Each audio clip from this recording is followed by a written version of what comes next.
2 months after the governor issued a directive to ban TikTok on government devices, a detailed plan to implement that ban has been released. Now, it not only bans the popular app from government-issued devices, it also bans other Chinese-owned apps and equipment. Fox 4 Stephen Dial live tonight with this story. Stephen.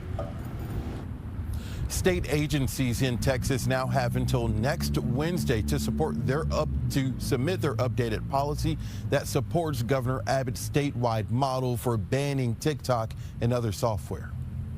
2 months after announcing a ban of TikTok on Texas government-issued devices, Governor Abbott released a statewide security plan to address what he calls vulnerabilities presented by the use of TikTok and other software. The 9-page model, developed by the Department of Public Safety and the Department of Information Resources, is a blueprint for state agencies to create their own policy to support the plan. TikTok is owned by ByteDance, a Chinese company now based out of Singapore. Both the FBI and the FCC have warned that user data could be shared with China's government. After Abbott's announcement in December, colleges like the University of North Texas, UT Arlington, and UT Austin prohibited the use of the social media app on campus Wi-Fi.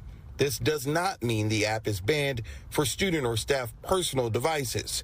Along with prohibiting downloads of TikTok on state-issued devices, the new statewide model also bans the use of certain devices for government business, and it applies to people who work directly for the state or contractors. It also expanded the list of banned apps, and it banned devices and technology made by certain Chinese-owned companies like Huawei and ZTE.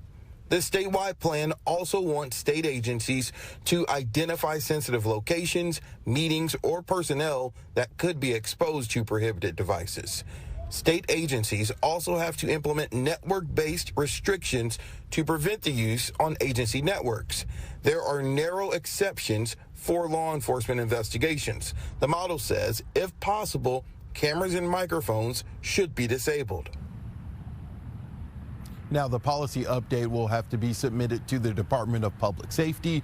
Now, what was unclear in that 9-page model was what the penalty would be if an agency fails to comply by next Wednesday, and also what the penalty is if a government agency or employee violates the policy. We hope to learn more information soon.